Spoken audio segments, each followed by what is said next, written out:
আজি প্ৰথম আৰম্ভণি হৈছে আমাৰ শ্ৰদ্ধা মহাধিবক্তা আহিছিলে আজি দেৱজিৎ শইকীয়া মহোদয়। তেওঁ আৰম্ভ কৰিছে, যিহেতু দুগৰাকীমান আমাৰ ডিফেন্স লয়াৰে প্ৰশ্ন উত্থাপন কৰিছিলে যে চেন্ট্ৰেল গভৰ্ণমেণ্টে কেনেকে পাৰ্মিশ্যন দিব পাৰে, আমাৰ যিহেতু ছিংগাপুৰত ঘটনাটো সংঘটিত হৈছিলে আৰু আমাৰ অসমত কেনেদৰে মানে বিচাৰ হ'ব পাৰে। কিন্তু সেইটো যে চেংচন চেন্ট্ৰেল গভৰ্ণমেণ্টে কেনেদৰে কৰিছে আৰু কি কাৰণে, কাৰণ গুৱাহাটীতে গোটেই কনস্পিৰেচিৰ ষড়যন্ত্ৰটোৰ সূত্ৰপাত হৈছিলে, গতিকে ইয়াত হোৱাটোৱে সম্পূৰ্ণ শুদ্ধ।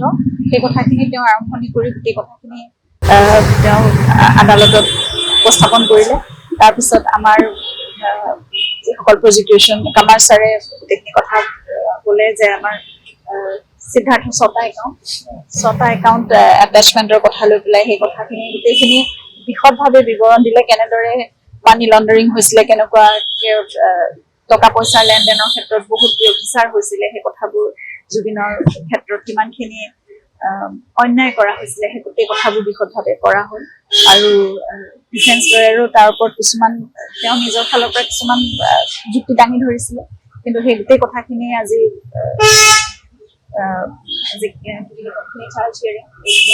আজি হৈ গ'ল সম্পূৰ্ণ, আৰু 29 তাৰিখে তাৰ অৰ্ডাৰটো ওলাব। আৰু তাৰোপৰি আৰু 20 তাৰিখে আমাৰ নেক্সট ডেট দিছে। আমি পৰিয়ালৰ ফালৰ পৰা ইতিমধ্যে সংবাদ মাধ্যমত দেখিছো, ভণ্টিও আজি দেখিছে। মই যিহেতু দিনটো আজি আদালততে আছিলো, তথাপিতো মই তাৰ পৰা এটা দুষাৰিমান দেখিছো। কাৰণ জুবিনৰ গীত বুলিয়ে নকওঁ, এটা আমাৰ জাতিৰ বিহুৰ সময়টোত যিখিনি মঞ্চত অনুষ্ঠান হয়, তাত গোটেই যিবোৰ গীত সংগীতৰ উপস্থাপন হয় বা যি পৰিৱেশন হয়, সেইখিনি আমাৰ গোটেই জাতিটোৰ সংস্কৃতিক দাঙি ধৰে, আচলতে উপস্থাপন কৰা হয়। গতিকে সকলো ক্ষেত্ৰত আৰু বিশেষকৈ এতিয়া জুবিনৰ গীত সকলোৱে খুব মৰম শ্ৰদ্ধাৰে আন্তৰিকতাৰে পৰিৱেশন কৰিছে। গতিকে সেইখিনিত যিমানখিনি পাৰি শুদ্ধকে কৰিবলৈ চেষ্টা কৰাটো ভাল, কাৰণ সেয়া জুবিনৰ এটা সাধনা, এটা জীৱন জোৰা সাধনা। তেওঁ নিজৰ সংস্কৃতিটোৰ প্ৰতি, নিজৰ অসমীয়া গীতৰ প্ৰতি নিজৰ যিখিনি আন্তৰিকতা, তেওঁৰ ভক্তি শ্ৰদ্ধা সকলোবোৰৰ প্ৰতি, সেইটো আমাৰ সকলোৰে দায়বদ্ধতা আছে। কাৰণে সকলোৱে শুদ্ধকৈ পৰিৱেশন কৰিবলৈ ভাল, আৰু সেইখিনি এজন শিল্পীৰ গোটেই সৃষ্টিৰাজিক জন্ম যেতিয়া প্ৰজন্মৰ পৰা প্ৰজন্মলৈ চিৰদিনলৈ ৰাখিব বিচৰা হয় না, যুগ যুগান্তৰলৈ, তেতিয়া সেইটো শুদ্ধভাৱে আমি ৰাখিব আমাৰ সকলোৰে কৰ্তব্য। গতিকে জুবিনৰ আগতে যেতিয়া আমাৰ জ্যেষ্ঠসকলৰ গীতবোৰ পৰিৱেশন কৰিছিলে, তেতিয়া যিমান পাৰি শুদ্ধকৈ শুনি তেনেদৰে পৰিৱেশন কৰিবলৈ তেওঁ চেষ্টা কৰিছিল। সেইকাৰণে সেই দায়বদ্ধতাটো আমাৰ সকলোৱে নতুন প্ৰজন্মৰ সকলোৱে ৰখা উচিত।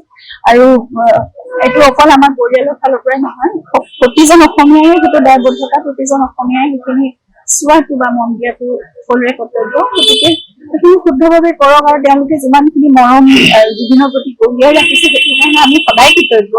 আৰু তেনেদৰে সাধনাৰ চৰ্চা হৈ থাকিলে সেই জুবিন সদায় জীয়াই থাকিব সকলোৰে মাজত।